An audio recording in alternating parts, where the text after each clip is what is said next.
Hello friends, one step to success channel में आपका स्वागत है। आज हम एनसीईआरटी के 6th क्लास की पॉलिटी के सेकंड चैप्टर देखेंगे, विविधता और भेदभाव।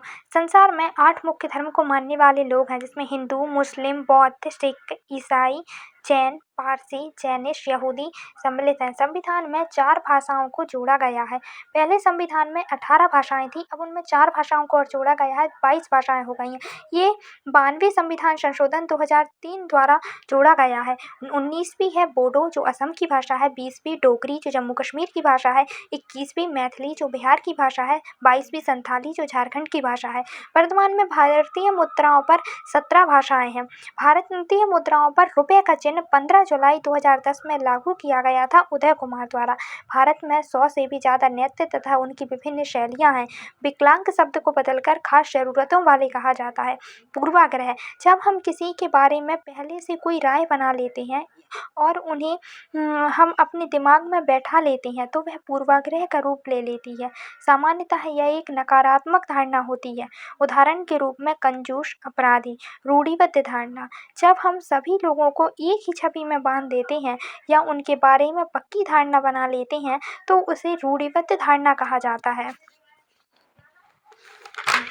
सेकंड है असमानता व भेदभाव, इनइक्वालिटी एंड डिस्क्रिमिनेशंस। भेदभाव तब होता है जब लोग पूर्वाग्रह या रूढ़िबद्ध धारणाओं के आधार पर व्यवहार करते हैं तथा इन भेदभावों के कारण उन लोगों की संस्कृति को मूल्यवान नहीं समझा जाता है और ज़रूरत को पूरा करने के लिए उन्हें पर्याप्त साधन नहीं दिए जाते हैं, जिसके कारण वे ऐसे कार्यों को करने पर विवश हो जाते हैं जिन्हें समाज में अपवित्र माना जाता है।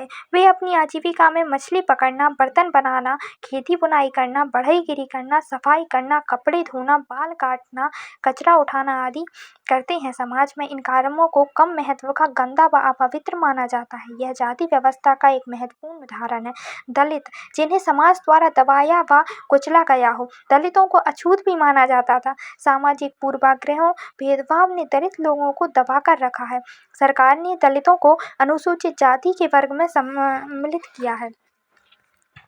अछूत, जिन्हें गांव के कुएं से पानी लाने की इजाज़त नहीं थी। मंदिरों में प्रवेश वर्जित था। दूसरी जाति के बच्चों के साथ स्कूल में पढ़ना वर्जित था।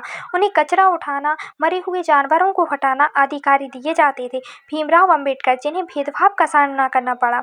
भीमराव अंबेडकर का जन्म मध्य प्रदेश के इंदौर शहर के महू में हुआ था। अंबेडकर को भारतीय संविधान का पिता अथवा दलितों का नेता भी कहा जाता है। 1891 से 1956 तक उनका जन्म महार जाति में हुआ था। उनकी पत्नी का नाम था रमाबाई, जो एक सामाजिक कार्यकर्ता थी। अपनी जाति के वे पहले व्यक्ति थे जिन्होंने कॉलेज की पढ़ाई पूरी कर वकील बनने के लिए वे इंग्लैंड गए थे। बाद में उन्होंने बौद्ध धर्म अपनाया था। उनकी दूसरी पत्नी थी सविता बाई।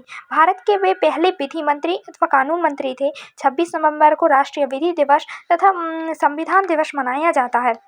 डॉक्टर अंबेडकर ने अनुच्छेद 32 को भारतीय संविधान की आत्मा कहा है।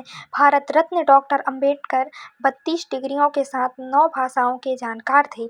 उन्हें 1990 में भारत रत्न से सम्मानित किया गया था। डॉक्टर अंबेडकर का विचार था कि एक ऐसा धर्म हो जो सबको समान निगाह से देखे। भारत के झंडे पर अशोक चक्र लगवाने वाले भीमराव अंबेडकर थे। उन्होंने इकोनॉमिक्स से PhD की डिग्री हासिल की थी विदेश से। नेक्स्ट है स्ट्राइविंग फॉर इक्वालिटी, समानता के लिए संघर्ष। ब्रिटिश शासन के खिलाफ आज़ादी के लिए समानता के व्यवहार पर संघर्ष किया गया था। भीमराव अंबेडकर ने मंदिरों में दलितों का प्रवेश कराया, महिलाओं को शिक्षा का अधिकार दिया, प्रत्येक व्यक्ति को समान अधिकार, समान अवसर प्राप्त हो, धर्म का अधिकार प्राप्त हो, अभिव्यक्ति और त्यौहार मनाने की आज़ादी हो तथा विविधता की इज्जत की जाए। पूना पैक्ट, जो 1932 में गांधी जी और अंबेडकर के बीच हुआ था, जिसमें अंबेडकर जी की मांग थी कि आज़ादी के बाद शुरुआती 10 सालों तक राज्यों की विधानसभा में SC ST के लिए सीटें आरक्षित हों। Thank you. फिर से एक बार और देखते हैं। यदि आप लोगों को नोट्स में कोई कमी लगे तो प्लीज़ कमेंट सेक्शन में ज़रूर बताएं, ताकि उनमें और सुधार किया जा सके। और चैनल को सब्सक्राइब करें।